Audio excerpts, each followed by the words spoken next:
In this video, I will show you how to do international wire transfer on Chase Bank. So in order to do that, first things first, you just need to head over and then log in into your account.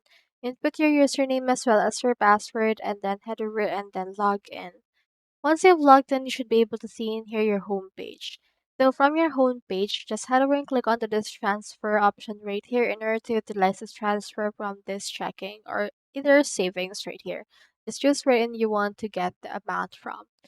Now from in there, just input a new recipient or just create a new one and then input the amount.